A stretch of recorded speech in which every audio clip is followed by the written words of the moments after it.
Bien. Ahí estamos entonces, una clase más de introducción a la teoría y práctica del ATE. Estamos en la unidad número 3, en ejercicios y práctica del acompañamiento terapéutico.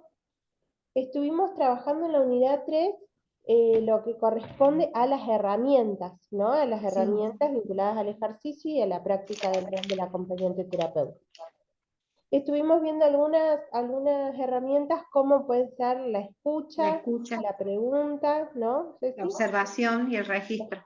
La observación, los registros, y también teníamos algunas herramientas de escritura, decíamos, como pueden ser el informe o los informes, ¿sí?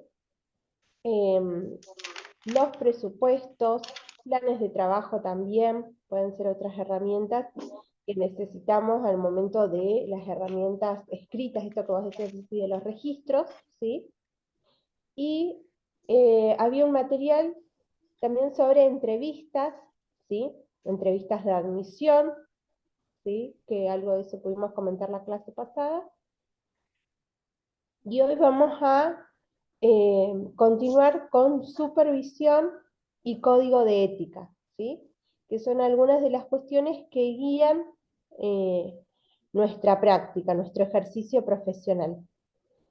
Yo voy a preparar un material para hoy respecto del código de ética, que es, si bien hay muchos autores que hablan de la ética del acompañamiento terapéutico, como puede ser Gabriel Pulisek, yo les dejo ahí un material, y otro de Sergio Salice, que también hablan de la ética en el acompañamiento terapéutico. En esta oportunidad yo tomé un material de ATRA, ¿sí?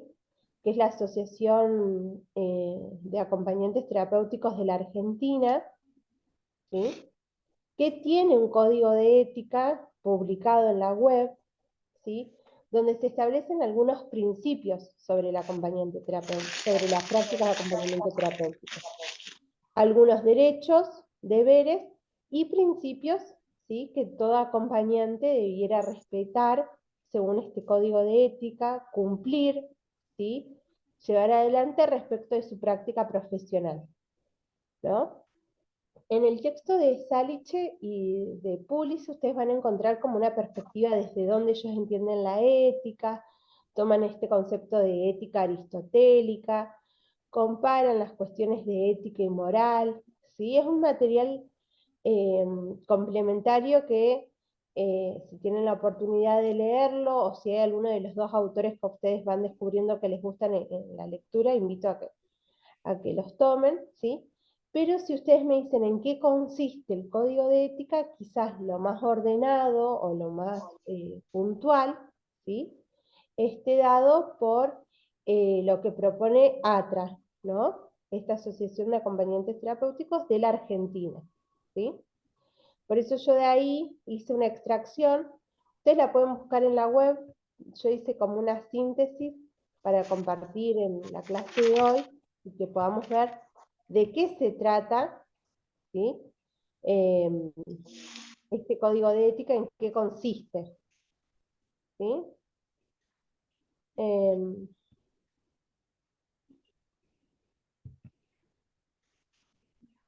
me lo vamos a poner a cargar.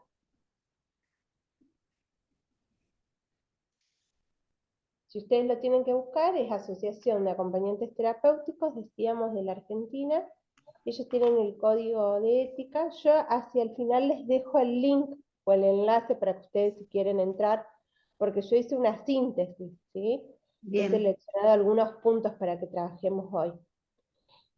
¿En qué consiste este código de ética? ¿Sí? En principio, para promover, ¿sí? Algunas normativas de la parte deontológica o desde la perspectiva deontológica vinculadas a las prácticas de acompañamiento terapéutico, ¿sí? Busca promover algunos principios comunes entre todos los acompañantes al momento del ejercicio profesional. ¿Desde qué perspectiva? Y ellos van a explicitar desde un comienzo de una perspectiva de derechos humanos, ¿sí? Que contemple la dignidad de las personas, que contemple la libertad, la justicia social, ¿sí? Como valores que giran en torno a esta propuesta ética, ¿sí? de esta asociación de acompañantes que nos representa a nivel nacional, ¿sí? Se basan en estos valores y ellos lo van a repetir a lo largo de los distintos artículos que promueven o que van declarando. Donde, ¿quién es el protagonista de todo esto? Bueno, las personas que nosotros acompañamos, ¿sí? Desde un compromiso profesional, desde un compromiso ético, ¿sí? Entonces, hecho como esta aclaración, para que ustedes sepan que desde esta perspectiva está escrita este código de ética, ¿sí?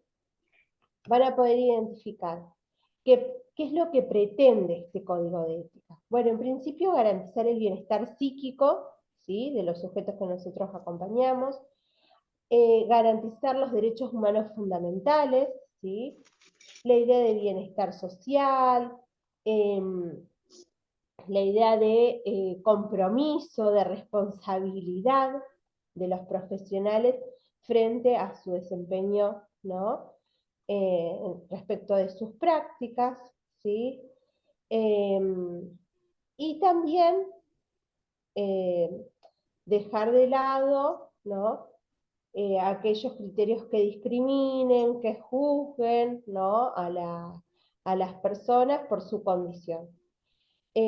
Sino basarse en valores como puede ser el respeto, el compromiso, el secreto profesional, ¿sí? También hay un apartado referido a lo que es el secreto profesional dentro de esta práctica, ¿no?, de acompañamiento terapéutico.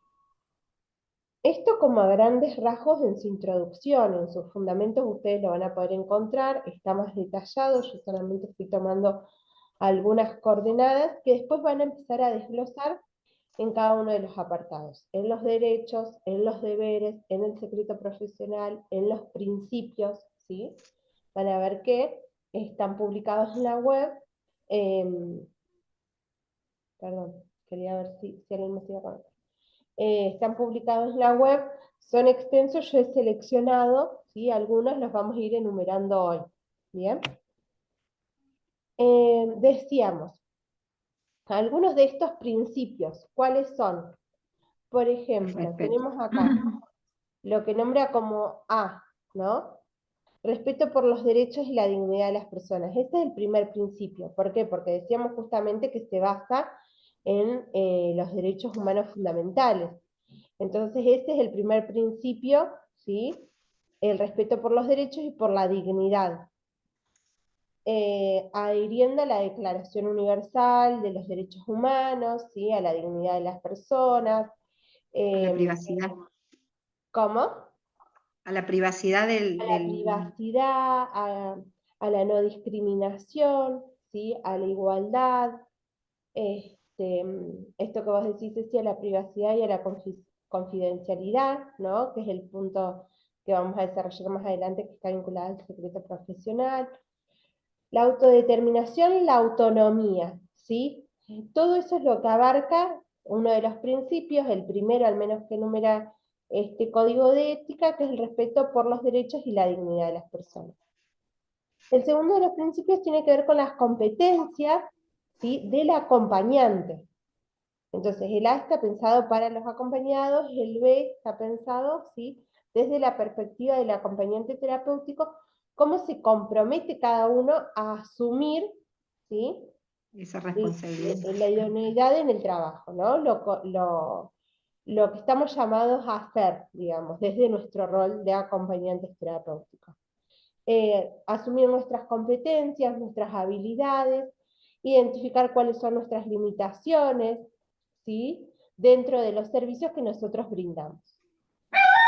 En relación a lo que cada uno tiene como formación, como, Moria. bueno, se los voy a editar después para cuando ustedes lo tengan que leer. El siguiente, porque no sé qué pasó. El siguiente apartado es compromiso profesional, ¿sí?, y científico, en asumir nuestro rol ¿sí? Profesional y técnico desde una responsabilidad ética, técnica y científica, justamente, ¿sí? Es asumir nuestro rol desde ese compromiso y esa perspectiva profesional, ética y científica. Por otro lado, la integridad, ¿sí? Que el acompañamiento terapéutico promueve, ¿sí? El desarrollo integral, ¿sí? Y la responsabilidad social de nuestras prácticas. Estos entonces están mencionados desde nuestro, ¿sí? Desde nuestro quehacer, desde nuestro compromiso, con la responsabilidad, con el compromiso y la integridad dentro de lo que es el ejercicio de nuestra práctica. Quizás algunos sean más extensos, tengan mayores explicaciones o mayores puntuaciones. Yo solamente acá había hecho una síntesis, no sé editando por qué quedó de este modo, ¿sí? Pero son varios los principios que allí se mencionan, ¿no? ¿En qué se basa este código de ética para ir estableciendo y regulando la práctica del acompañamiento terapéutico, ¿sí? Entonces teníamos, por un lado, lo de los derechos, la anterior, ¿no? Del respeto hacia los derechos humanos, el compromiso profesional, la integridad, la responsabilidad social, ¿sí? Decíamos, esos son los principios, pero también tiene deberes y derechos, ¿sí? Y un apartado para lo que corresponde al secreto profesional. Los deberes, ¿cuáles son los deberes fundamentales de la AT, ¿no? Del acompañante terapéutico? Y ahí tienen varios, ¿sí? Tienen varios apartados con número de artículos incluido, ¿sí? Que va haciendo cada una de las puntuaciones. Por ejemplo, el primero vinculado a la responsabilidad, ¿no? Este deber vinculado a la responsabilidad, a las competencias, ¿sí? Prescindiendo de cualquier tipo de discriminación, ¿no? Vuelvo a tomar este término que ya lo planteaba desde un principio en los fundamentos. En segundo lugar, ¿sí? Abstenerse de participar activa o pasivamente en cualquier acción, ¿sí? Vinculada a tortura, tratos crueles, inhumanos o denigrantes, ¿sí? Va de la mano del anterior, ¿no? ¿Por qué? Porque decíamos que este código de ética se basa fundamentalmente en la Declaración de los Derechos Humanos. También debe abstenerse de relaciones terapéuticas, ¿sí?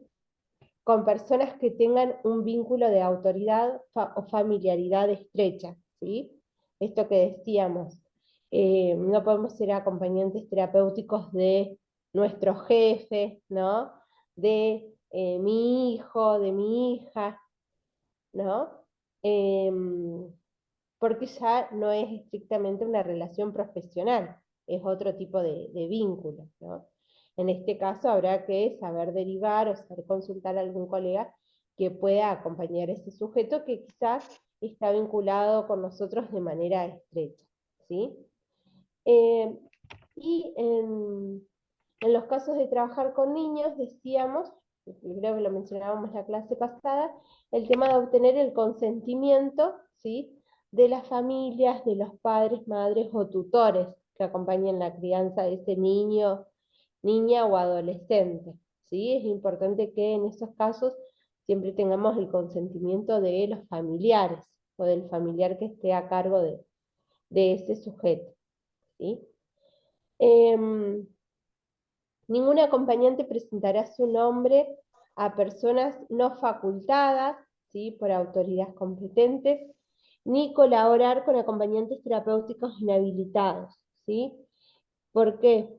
Porque a veces uno aparece en papeles, pero después nos damos cuenta que el acompañante en verdad es otro, o que quien firmó el contrato de trabajo se fue y dejó un reemplazo, ¿no? Y eso nunca se puso a dialogar, entonces el equipo por ahí lo desconoce. Todas esas cosas tienen que ser planteadas, ¿sí? A las autoridades con las que ustedes trabajen, deben ser sumamente ordenados en eso, prolijos, respetando este código de ética, ¿sí? Y en eso lo plantea este código de ética, tener las competencias específicas para el ejercicio, ¿no?, de la profesión, que es el artículo siguiente. Cumplir con las obligaciones, ¿sí?, que corresponden a nuestro rol, y que si por alguna razón no podemos hacerlo, ¿sí?, realizar la derivación correspondiente o hacer el cierre del acompañamiento en caso que así se requiera, ¿no?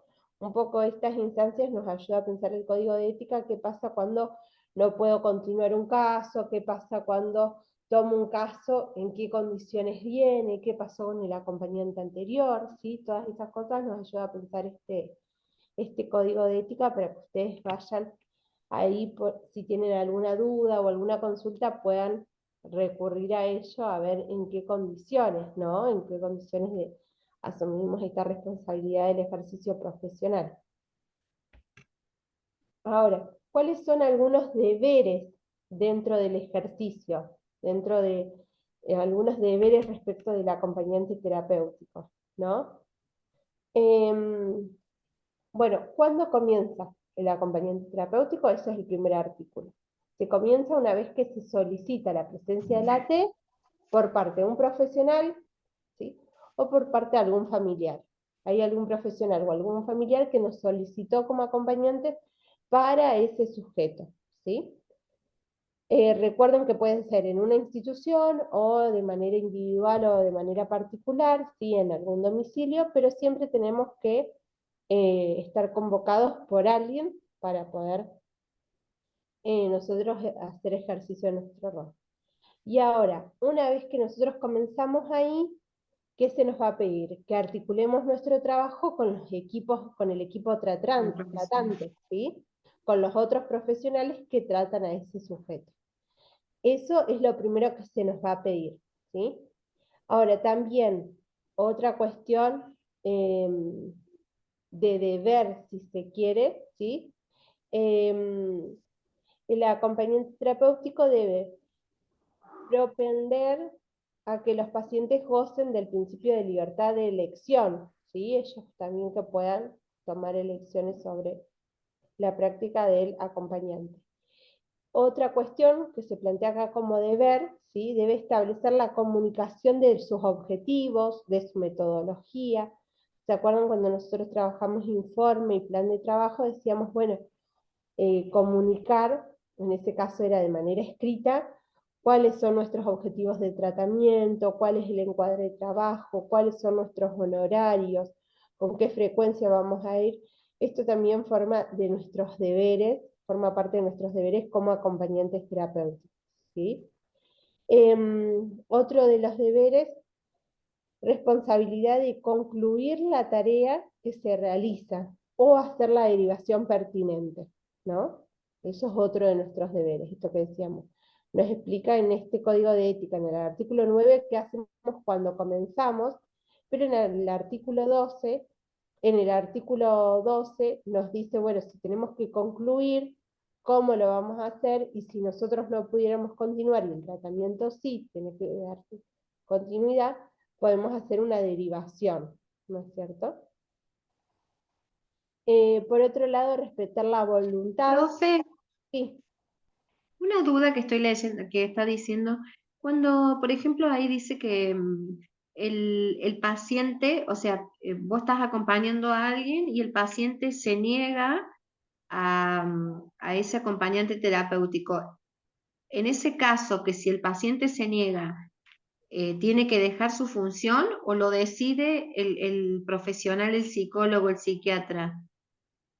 Y eso se pone a trabajar. Ahí se sugiere que lo mejor sea elaborar un informe y elevarlo, ¿no?, al paciente o a la familia para cerrar el acompañamiento terapéutico, pero no es que el paciente así lo decide y uno enseguida deja de Claro, sino que trabajar. se hace como un informe donde Se ellos hace el van a evaluar. informe, se hacen las reuniones de cierre, ¿sí? Se pueden hacer las reuniones de cierre con el psiquiatra o con el terapeuta de nuestro paciente, con el psicólogo, ¿sí?, o la psicóloga que esté tratando, y ahí poder hacer entrega del informe y demás. ¿Por qué? Porque una cosa es que nuestro acompañado no quiere que nosotros continuemos, por ejemplo, pero no es que está dado de alta del tratamiento. Claro, Entonces se cierra el acompañamiento por parte nuestra, pero eso implicaría que llegaría otro profesional a dar continuidad a ese tratamiento. Por bien, eso hay que hacer un cierre, una devolución, bien, ¿sí? En esos casos hay que ponerlo a trabajar ese cierre, ¿no? Por ahí cuando algunos sujetos que nosotros acompañamos se ven como muy exigidos o ven que ya alcanzaron los objetivos, entonces ya quieren finalizar, no quiere que ese acompañante vaya más porque ya se sienten mejor, pero no es que está dado de alta, ¿no? Entonces ahí se pone a trabajar eso con el equipo. Puede ser que ese bien, acompañante no continúe, pero sí que se llame a otro, por ejemplo. claro, Y ahí hay que hacer esa articulación, ¿no? Así como perfecto. cuando nosotros llegamos, a veces leemos los informes de colegas que han estado trabajando antes, bueno, nosotros también dejar plasmado, ¿no?, nuestro registro de todo nuestro proceso como acompañantes. Bien. Ese era el artículo, ese es el que vos decías, el 13, El 13, el sí. 13. El 14 dice, es responsabilidad inherente el ejercicio profesional, actualización periódica, ¿no? Esto en la formación, en los conocimientos, esto que yo les decía, de ir a los congresos, esto que A ustedes los están haciendo, cursos. formarse acá, ¿no? En este curso. Si, por ejemplo, a ustedes acá hay un área que les gustara, no sé, acompañamiento escolar, ¿no? Bueno, que puedan hacer el curso de acompañamiento escolar, o que puedan A hacer mí el me, curso de acompañamiento judicial, ese ¿no? me gusta a mí. El judicial, Sí, sí, es sí, muy ojalá que lindo. lo pueda hacer, ese me gusta. Entonces, capaz que ustedes, bueno, puedan continuar con algunas de las propuestas de aquí o con otras, pero lo importante es la actualización periódica, ¿no? Participar de algún congreso, de algún seminario, supervisar la práctica, ¿sí? Que puedan concurrir a algún espacio de supervisión, eh, para justamente poder analizar, reflexionar, ya vamos a ver cuáles son los objetivos de la supervisión respecto del rol de la T. Porque la práctica tiene mucho, la práctica es todo, ¿no es cierto? O sea, es Sí, donde vos te vas armando. sí, sí, sí, sí. Y poder supervisar, que ustedes conozcan, que puedan contactarse con algún acompañante, eh, de ahí de su localidad, o quizás, bueno, esto de la virtualidad nos ha permitido en tiempos de pandemia supervisar a la distancia. Yo, por ejemplo, supervisaba a gente que estaba en otras provincias, ¿no? A gente de Neuquén, eh, supervisa acompañantes acá en Córdoba capital que nos reunimos presencialmente, pero también está esa posibilidad de las supervisiones, ¿no? Si ustedes quieren supervisar de manera individual, de manera grupal, ¿sí?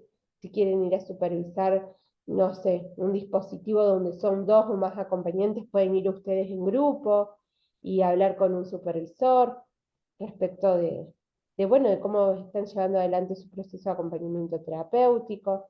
Hay distintos armados de supervisión, ¿no? De los espacios de supervisión, y también es un poco a demanda del dispositivo, ¿no? De lo que va necesitando cada acompañante supervisar. Pero esto se plantea como un deber.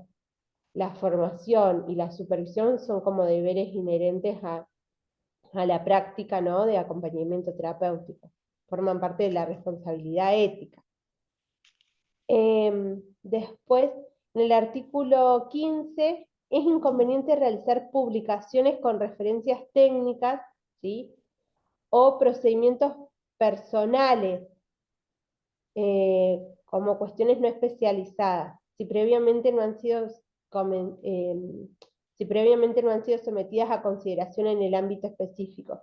Esto que nosotros decíamos, si ustedes quieren escribir alguna publicación, si quieren presentar alguna viñeta y demás, tienen que tener en cuenta de qué manera se presenta, ¿sí? Ponerlo a trabajar, esto que decíamos también, resguardar la identidad de eh, los sujetos con los que nosotros trabajamos y demás. Y las declaraciones u opiniones de la T, ¿sí?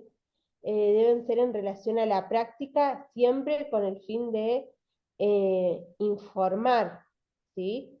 Desde una cuestión más científica, desde una cuestión, decíamos, más técnica, si ustedes quieren publicar algo,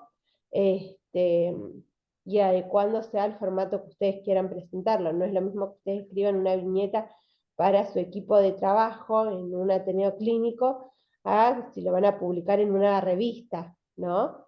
Entonces ustedes van a tener que adecuar ahí la información y lo que decidan compartir. Estos son algunos de los deberes que este código de ética establece respecto de las prácticas del AT. Porque nosotros justamente en la clase pasada vimos viñetas, registros, decíamos, no es lo mismo nuestro cuaderno de registro que eso después si lo queremos compartir en un congreso, en un seminario, ¿sí? En este punto del secreto profesional menciona acá qué pasa con la información que escribimos, con los informes y demás, ahí lo vamos a ver. Este es otro apartado, entonces teníamos derechos, deberes, principios, y secreto profesional es otro de los apartados que tiene este código de ética. Primero, ¿qué entendemos por secreto profesional? ¿Sí? Aquello que no es ético o lícito revelar sin causa justa, ¿sí? Referidos a las relaciones clínicas con nuestros acompañados, con sus familiares y demás. Cuando se trata de un trabajo profesional en equipo, ¿sí? Sobre todo, ahí todos tenemos, ¿sí? Este compromiso de guardar este secreto profesional. Ahora, este secreto profesional no caduca, ¿sí? Aún después de concluida la relación con el acompañado, resguardamos esta información, este secreto profesional. No es que digo, bueno, yo no trabajo más, o ya me voy a ir del acompañamiento, ahora puedo contar todo esto, No, ¿no? hay que guardarse. Este, y el acompañante terapéutico no debe usar provecho propio, ¿sí? De las confidencias o de esta información que recibe, ¿sí? Para hacer algún uso respecto de eso, ¿sí? Este, por eso es importante en qué marco, con qué finalidad se guarda esta información. El AT, ¿sí? Tiene la obligación de respetar los derechos de con quién trabaja y de con quién consulta. Esto que decíamos, se basa en este código de ética se basa en la Declaración de los Derechos Humanos, ¿sí? Y toma esto de la privacidad, de la responsabilidad, ¿sí? Em, que debe tener en cuenta el AT, no solo cuando trabaja en instituciones, sino también cuando trabaja en el domicilio. Y algunos límites del secreto profesional, acá yo seleccioné algunos, ¿sí? Creo que... Ah, iba a poner el B y el C y al final dejé colocado el A. Bueno, límites del secreto profesional, ¿sí?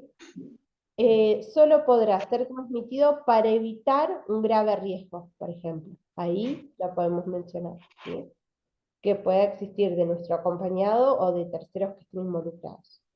Y otra cuestión del límite del secreto profesional, los informes, ¿sí? Que algo de esto nosotros vimos. Los informes escritos o verbales, ¿sí? Deben excluir aquellos antecedentes entregados al amparo del secreto profesional. Lo que está dentro del secreto profesional no se puede, ¿sí? Mencionar allí. En esto que nosotros decíamos, ¿no? Y después, respecto de la información que se da a los padres, ¿no? ¿Se acuerdan que había un apartado ahí que decía el consentimiento de la familia y demás?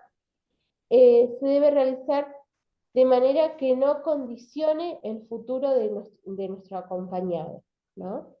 Debe evitar los prejuicios, el perjuicio, ¿no? De nuestro acompañado. Entonces hay que tener como algunas consideraciones al momento del secreto profesional. Esto que decíamos la clase pasada, si mal no recuerdo, es si, Tráeme la si mañana. vemos que la información que nosotros tenemos o esto que nos comparte nuestro acompañado atenta contra su vida o contra algún tercero, bueno, eso sí merece, ¿no? Esta información merece ser transmitida para evitar algún daño. Los informes decíamos, bueno, con estas consideraciones, ¿sí? Y en el caso de los menores, compartir cierta información con las familias sin caer en estas cuestiones que dañen al sujeto que nosotros acompañamos, ¿sí? Que dañen al acompañado. Siempre respetando esos límites, ¿no? Ahora, algunos derechos del AT. ¿A qué tiene derecho el AT? ¿Sí? Nosotros como profesionales. En los casos de las instituciones, menciona acá, por ejemplo, convenir los principios o normas éticas, ¿sí? Poner a dialogar estos procedimientos institucionales con los intereses, ¿sí?, de las personas del servicio. Esto se tiene que poner a trabajar, dice ahí el acompañante terapéutico debe optar por defender a estos últimos, ¿sí?, por los sujetos a los que nosotros acompañamos. Pero cuando vamos a trabajar en una institución, poner a dialogar cuál es el accionar de las instituciones y qué se espera de nosotros como acompañantes, ¿sí? Porque el acompañante siempre va a trabajar en pos del sujeto que acompaña, ¿sí? Eso no lo podemos perder de vista. Y después el otro apartado también es interesante porque el ATE puede utilizar para trabajos científicos, ¿sí?, datos que recoja de su propia práctica, siempre y cuando se pueda resguardar la información, ¿sí?, de los sujetos. Salvo que la institución en la que nosotros trabajemos plantee alguna limitación a nivel legal o que eso no esté permitido. Pero también tiene que ver con el otro apartado de las publicaciones y de cómo compartimos nosotros la información de nuestra práctica. Yo les dejo ahí el link, en ese link ustedes van a encontrar el código de ética completo, ¿sí?, de, de ATRA, de la asociación ATRA,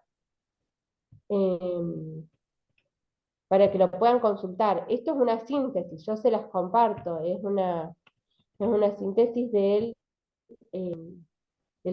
todo el código de ética. Yo se le fue seleccionando algunos apartados. Pero bueno, ustedes van a encontrar por ahí que hay cuestiones más detalladas, ¿sí?, respecto eh,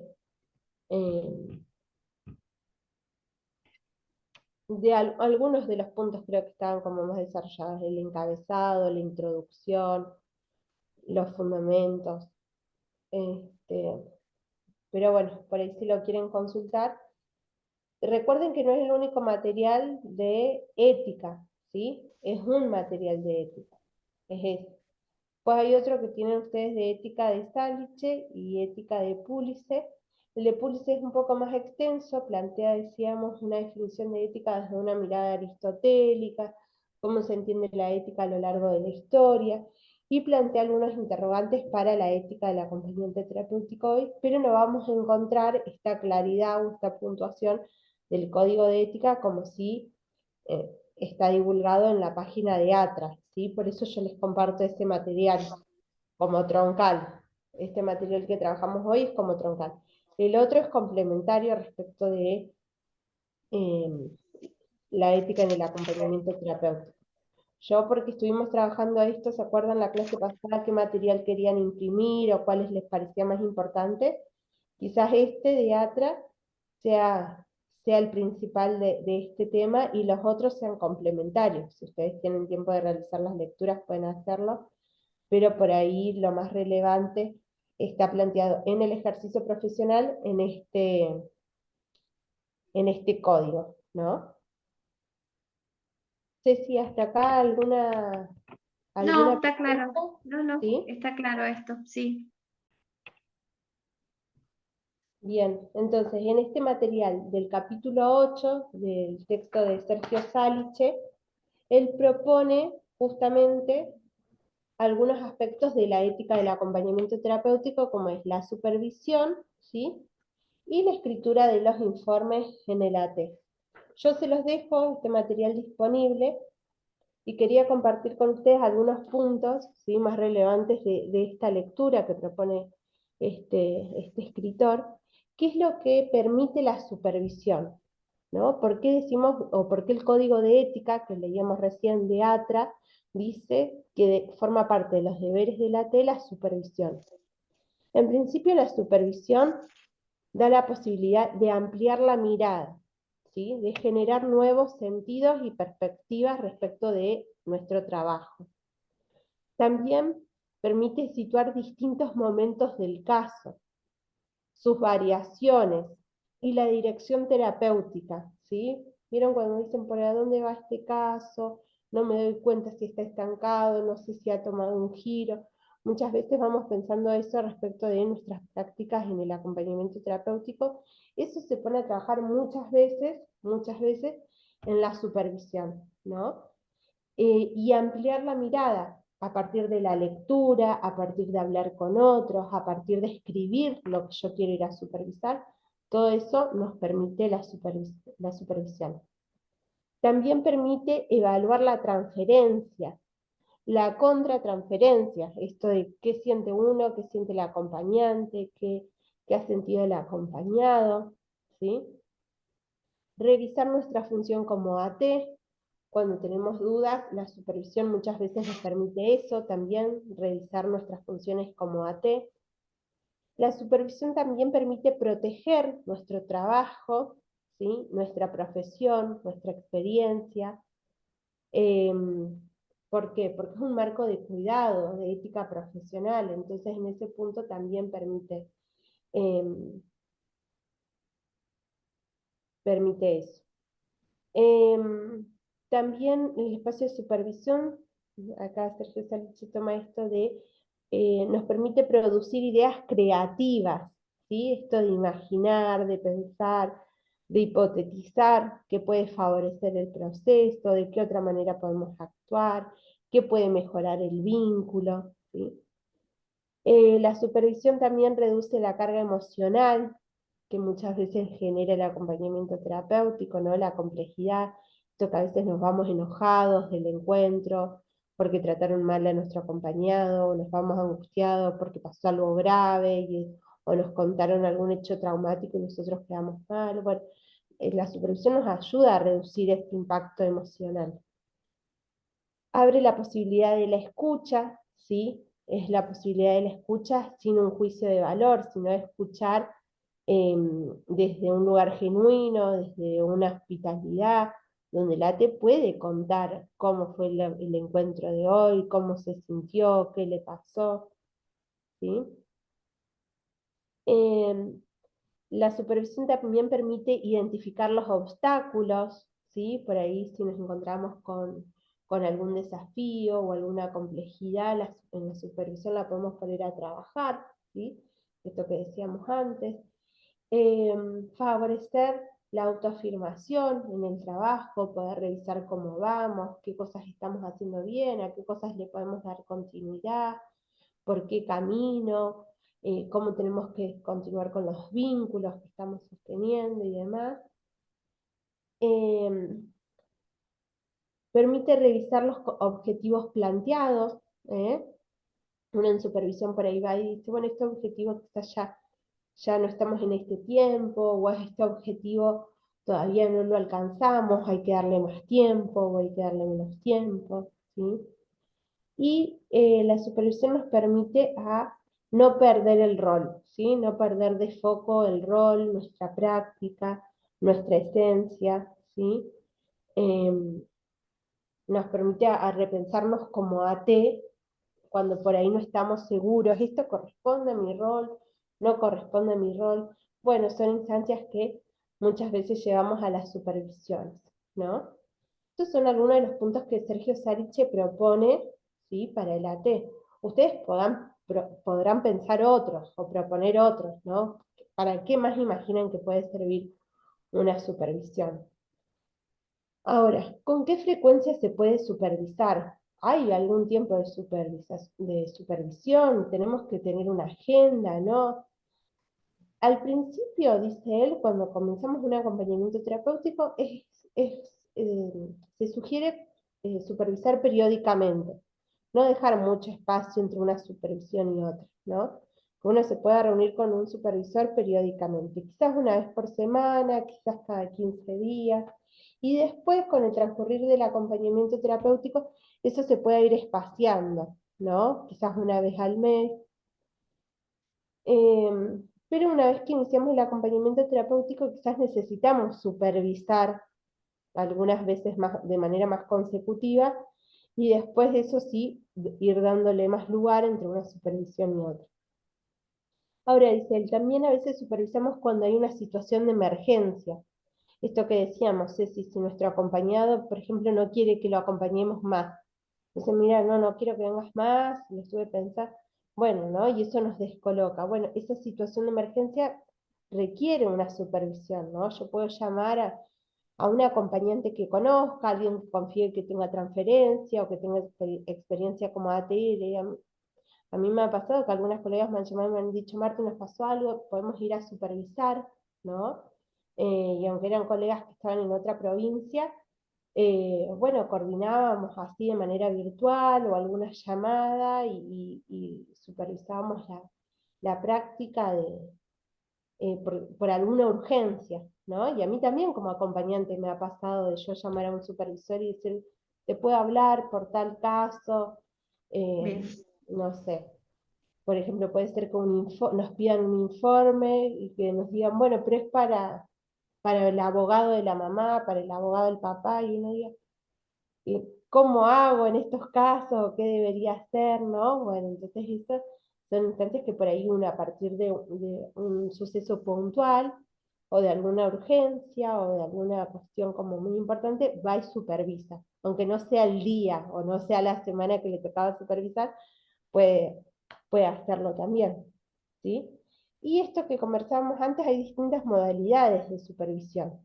Uno puede ir a supervisar de manera individual, uno con su supervisor, y hay espacios de supervisión grupales, ¿sí?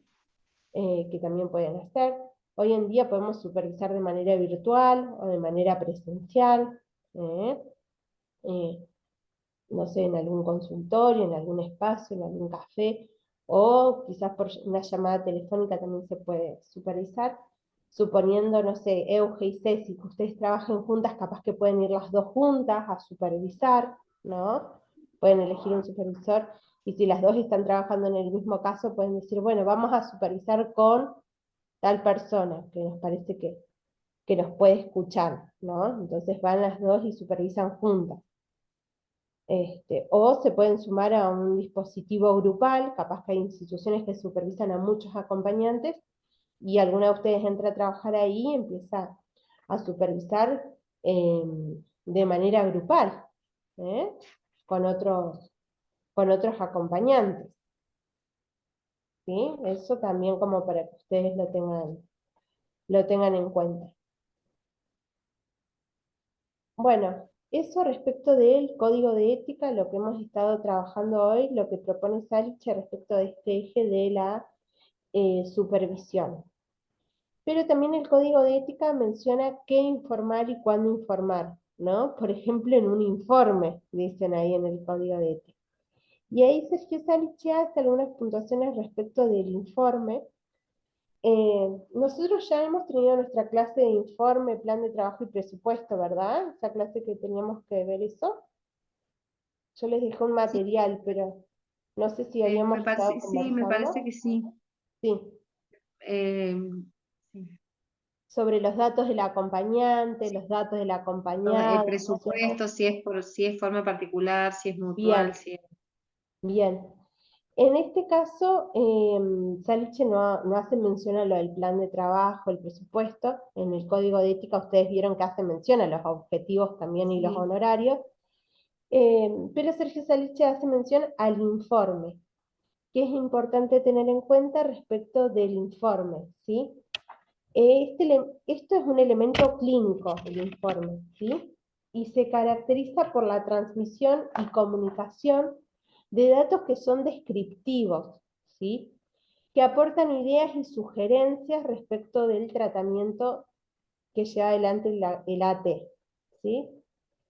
Se deben resumir, se deben resumir datos esenciales, ¿sí? En esto del sobre informe. la, sería datos esenciales sobre o sea, las características del problema específico del paciente, ¿sería a No, eso? no, porque acá no habla de diagnósticos ni de características del paciente, sino datos esenciales del proceso. ¿Qué es lo que vos estás trabajando en eso? ¿No? Ah, bien. Y cómo lo estás llevando adelante. Las actividades, por O sea, serían ejemplo, los objetivos propuestos. vos podrías poner los objetivos en tu informe, que forma parte de Sí, los objetivos. Podrías poner cuál es tu modalidad de trabajo, quizás más vinculado a lo que nosotros conocemos con el nombre de encuadre, ¿no? O bien. podrías poner, bueno, voy tantas veces a la semana, tantas horas, qué ¿Cuántas actividades se horas? realizan y cómo se desempeña ese sujeto, ¿sí? No necesariamente vinculado a su diagnóstico, no estamos hablando de eso en un Sino informe, cómo, claro, sino cómo se cómo se desempeña de desempeña. acuerdo a los objetivos que vos te propones con esa persona. Claro, sí, qué se Perfecto. observa, qué observas vos, por ejemplo, cuáles actividades son de su interés, cuáles actividades llevan más tiempo, si puede sostener la rutina que ustedes acuerdan, em, si, no sé, si no puede hacerlo, si sugiere él hacer actividades nuevas, ¿no? ¿Cómo se Bien, va dando ese proceso?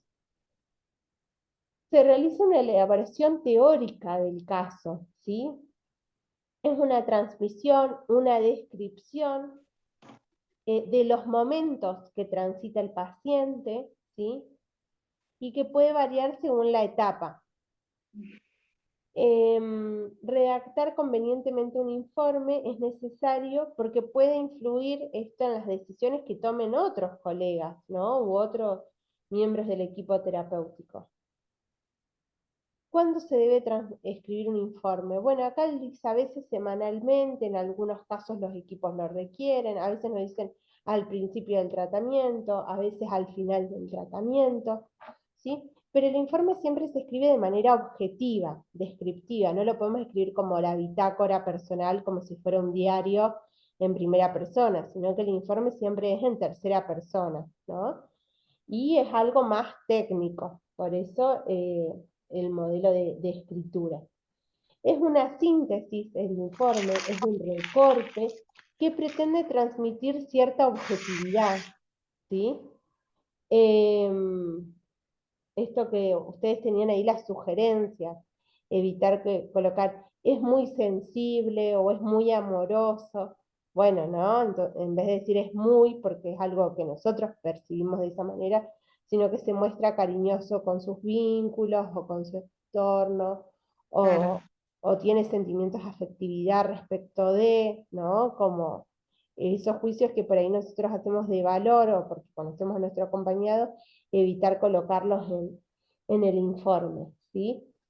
Em, bueno, es una herramienta muy útil para todo el equipo, ¿no? El tema de la escritura del informe, que sugiere él evitar todo tipo de cliché, ¿eh? Y la utilización de términos complejos, em, según para quien vaya destinado también, ¿sí? Debe ser descriptivo y vivencial, resumen, ¿no? Como una cuestión más de cómo es el encuentro, esto que decíamos con vos decía antes, ¿no? Cómo se dispone, si espera al acompañante, si no lo espera, eh, si sabe qué quiere hacer ese día, cómo es el vínculo entre ustedes, cómo se desempeña él en ese hacer o ella en ese hacer, ¿no? Entonces, bueno, es un material que va de la mano un poco del código de ética que trabajamos hoy, ¿sí? Por eso yo les dejaba este capítulo número 8 porque quizás pueda ampliar alguno de los puntos, ¿no? El tema de la supervisión y el tema bueno, de qué informar, cómo informar, ¿no? y en qué aspectos. Un poco es eso lo que trabajamos en el código de ética que propone ATRA, que ustedes lo pueden consultar en la página. Yo ahí en el Power les dejo el link, ¿sí? Para que ustedes puedan acudir al código de ética completo, ¿sí? Que propone la Asociación de Acompañantes Terapéuticos de Argentina, ¿sí? Esas son las siglas. Como una herramienta más o que tenemos los acompañantes, ¿no? Vinculado al ejercicio de nuestra práctica. Decíamos, nosotros ya estuvimos viendo la observación, la escucha, la pregunta, las entrevistas de admisión, ¿no? La escritura de los informes, son todas herramientas que nosotros tenemos como acompañantes, plantear los objetivos, nuestro plan de trabajo, y una herramienta más que tenemos para el ejercicio de nuestra práctica es el código de ética, ¿sí? La parte deontológica respecto de cómo se regula nuestra práctica, cuáles son eh, los principios, los derechos y los deberes, ¿sí? Todo eso está planteado ahí en el código de ética, que es para todos los acompañantes argentinos. Después hay algunas provincias que tienen su colegio de acompañantes terapéuticos, no es el caso de Córdoba, por lo menos, pero sí hay algunas otras que eh, si ustedes tuvieran que investigar, hay colegios profesionales de acompañantes terapéuticos que también proponen, ¿sí? Respecto de la ética, eh, algunos, algunos ejes, algunos principios, deberes y derechos, ¿sí? Como lo proponen la Asociación de Acompañantes Terapéuticos que yo les mostraba recién. Eh, Pero bueno, ese era uno de los ejes que nosotros estuvimos trabajando hoy. Quería ver si había otro material que no hayamos trabajado, pero encuentro que esos son los que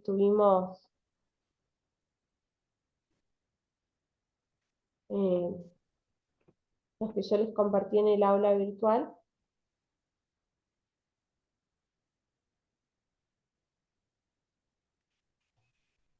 No sé si te lo llegaré a mostrar, pero les decía yo, este de Sergio Saliche y el PowerPoint del, del código de ética, y uno de Pulice, eh, que a ver ahí si me carga, es este, para que ustedes lo tengan en cuenta.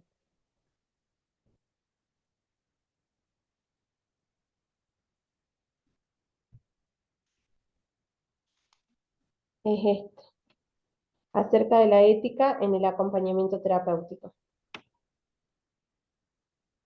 Si tienen tiempo, si tienen ganas de leerlo, es un material complementario que yo les decía desde una perspectiva más filosófica. No sé si acá arriba dice fundamentos del acompañamiento terapéutico y su dimensión en la estrategia de un tratamiento. Este es el texto de Pulitzer. No sé si dice Gabriel Pulitzer. Sí, acá arriba. Arriba ustedes lo van a leer chiquito que dice Fundamentos Clínicos del Acompañamiento Terapéutico Gabriel Pulitzer. Este es el texto de él, ¿sí? Que comienza en la página 62 del libro, acerca de la ética en el acompañamiento terapéutico. Este es un material complementario que yo les decía que analiza desde una perspectiva filosófica cómo surge la ética, una visión desde la ética aristotélica y demás, que si quieren ampliar un poco el tema de estudio, esta lectura de este capítulo les puede servir. Este, y lo que hemos compartido hoy. ¿Eh? Lo que hemos compartido hoy también. Que es el último texto que estuvimos trabajando, es este, que lo van a tener ahí disponible en el aula virtual. ¿Sí? Bien. es este de Salich, ¿sí?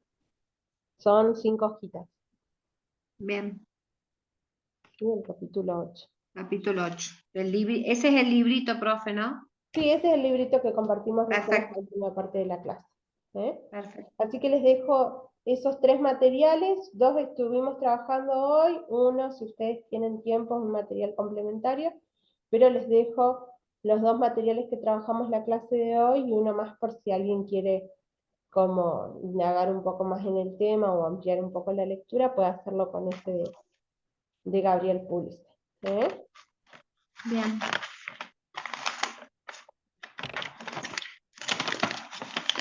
Bueno, si les parece,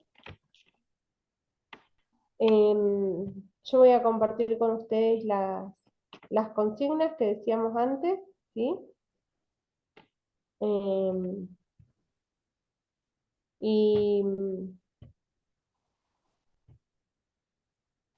y bueno, nos estaríamos viendo ya en el último mes del En curso, agosto, el ¿sí? 5 de En agosto, ¿no es agosto. cierto? En agosto, que ya va terminando esta propuesta, es el último mes. ¿Eh? Bueno, profe, Así que bueno, muchísimas gracias. las Cualquier consulta le atiendo. escribo. Sí, sí, sí, a que ya vamos terminando, son los últimos encuentros, así que bueno, estamos en contacto, cualquier cosa que necesiten y yo les dejo el material disponible ahora. ¿Eh? Bien, gracias, Martí. Bárbaro. Que estén muy Nos bien. vemos. Chau, chau, Gracias. hasta luego. Chao. Chau, chau.